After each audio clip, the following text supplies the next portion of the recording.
மீண்டுமாக press media மூலமாக உங்களை சந்திப்பது குறித்து மகிழ்ச்சி அடைகிறேன். இந்த காலை பொழுதிலும் இதோட வார்த்தையை நாங்கள் தியானித்து ஜெபம் செய்து நன்மையை பெற்றுக்கொள்ள ஆயத்தமாயிருப்போம். இந்த வேளையிலும் அல்லேலூயா. சங்கீதம் 18வது வசனம் சொல்கிறது, என் பெலனாகிய கர்த்தாவே உம்மில் அன்பு கூறுவேன். எங்களுடைய பெலனுண்டு நம்முடைய ஆண்டவர் எங்களுடைய பெலனாக இருக்கிறார். அவர் சொல்கிறார், என் பெலனாகிய கர்த்தாவே உம்மில் அன்பு கூறுவேன். அது மட்டுமல்ல, கர்த்தரின் கன்மலையும் என் கோட்டையும் என் இரட்சகரும் என் தேவனும் நான் நம்பியிருக்கிற துருகமும் என் கேடகமும் என் இரட்சணிய கொம்பும் என் உயர்ந்த அடைக்கலமாக இருக்கிறார். ஹல்லேலூயா. நம்முடைய ஆண்டவர் உயர்ந்த அடைக்கலமாக இருக்கார். நமக்கு உலகத்தில் எந்த விதமான அடைக்கலத்துக்கு மனிதன் ஓடி திரிகிறான்.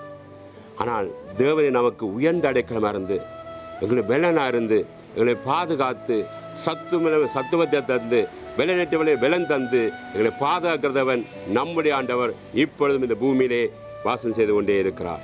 அன்பானவர்களே, உலகத்திற்கு அன்புகள் ஒரு நாள் மறந்து போய்விடும். உறவுகள் அன்பெல்லாம் மறந்து போய்விடும். நண்பர்கள் அன்பெல்லாம் மறந்து போய்விடும். சொந்தங்கள் அன்பெல்லாம் மறந்து போய்விடும். ஏன் சொல்லப்போனால் மனைவியின் அன்பும் கணவன் அன்பும் மறந்து போய்விடும். நம்முடைய தேவனுடைய அன்போ ஒரு நாளும் மாறாத அன்பு. அது ஒரு நாளும் எங்களை விட்டு விலகாத அன்பு, எங்களுக்கு அரவணைக்கிற அன்பு, ஆறுதல் படுத்துகிற அன்பு. நாங்கள் யாரால் அன்பு கூறுகிறோம்? உலகத்தில்லாத அன்பு கூறும்படி வேதம் சொல்லல, அன்பு கூறாதிருங்கள். ஆனால் தேவனிடத்தில் அன்பு கூற தேவன் தன்னுடைய அன்பின் கரத்தினால அரவணைத்து உங்கள் கண்ணீரையாவே துடைப்பார். உலகத்தில் அன்பில்லாத மனிதன் வாழ்ந்து கொண்டிருக்கிறார்கள். அன்பை தேடி ஓடிக்கொண்டிருக்கிறார்கள். அரவணைப்பு இல்லாமல் ஓடிக்கொண்டிருக்கிறார்கள். யாருக்கு உதவி செய்வார்கள்? யாருக்கு ஆறுதல் படுத்துவார்கள்? யாரென்னே நேசிப்பார்னு சொல்லி உலகத்தில் 190% மக்கள் அலைமோதி கொண்டிருக்கிறார்கள். ஆனால் வேதம் நல்ல ஒரு வார்த்தையை எனக்கு உங்களுக்கு பதிவிடுகிறது. எப்படி என்றால், என் பெலனாகிய கர்த்தாவே. அல்லேலூயா. என் பெலனாகிய கர்த்தாவே. நீங்கள் சொல்லுங்கள், என் பெலனாகிய கர்த்தாவே, உங்களுடைய அன்பு கூறுவேன் ஆண்டவரே, நேசிக்கிற ஆண்டவரே. காரணம், அவர் என் கோட்டையாக இருக்கிறார், என் கண்மலையாக இருக்கிறார், ரட்சணிய கொம்பாக இருக்கிறார். தேவன் தான் நம்முடைய கண்மலை. அவரே எங்களுக்கு பெலனாக இருக்கிறார். அவரை ஆறுதல்படுத்த பிரியமானவர். இந்த உலகத்தில் அவரை தவிர இந்த உலகத்தில் எங்களை ஆறுதல்படுத்துவதற்கு அரவணைப்பது யாருமே இந்த பூமியில் இல்லை. தாவீது ராஜா அது உணர்ந்தபடியினால, ருசித்தபடியினால, அதை அனுபவித்தபடியால் சொல்கிறார், என் பெலனாகிய கர்த்தாவே உம்மில் அன்பு கூறுவேன் என்று சொல்லி. நீங்களும் எங்களுக்கு பெலனாக இருக்கிற கர்த்தர் அன்பு கூறுப்பாருங்க. அவர் எங்களை பலன் தருவார், சுகம் தருவார், ஆரோக்கியம் தருவார், பலப்படுத்துவார், உதவி செய்வார்.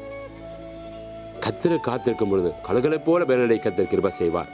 மறுபடியும் பிரியமானவர்களே, இந்த நாளிலும் தேவனுக்கு பலப்படுங்க, அவர்கள் அன்பு கூறுங்க. அவர் தம்முடைய பலத்தினாலே இடை கட்டுவார். இந்த வேதவார்த்தை சொல்லபடி, என் பெலனாகிய கர்த்தாவே உங்கள் அன்பு என்று தாவரா சொன்னது போல, பரிசுத்த பிதாவே, இதை நேரடியாக பார்க்குற அனைவர் பிரஸ் மீடியா மூலம் நேரடியாக பார்த்து கொண்டு இந்த பிள்ளைகளுக்கு அற்புதம் செய்யுங்க. அனைவர் நன்மைகளை செய்யுங்க.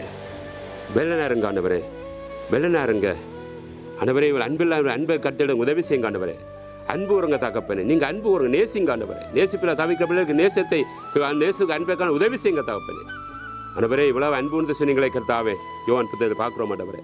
இந்த பிள்ளைகளுக்கான அன்பு பெரிதாக இருக்கப்படினால இந்த பிள்ளைகள் அன்பை அணைத்துக் கொள்ளுங்க தகப்பனே. ஆறுதல் படுத்தும்படியாக இல்லாமல் இயேசு கிறிஸ்து நாமத்தில் பிள்ளைகளை ஆசீர்வதித்து செபிக்கான பிதாவே. கோட் பிரசு கதிர் ஆசீர்வதிப்பாராக.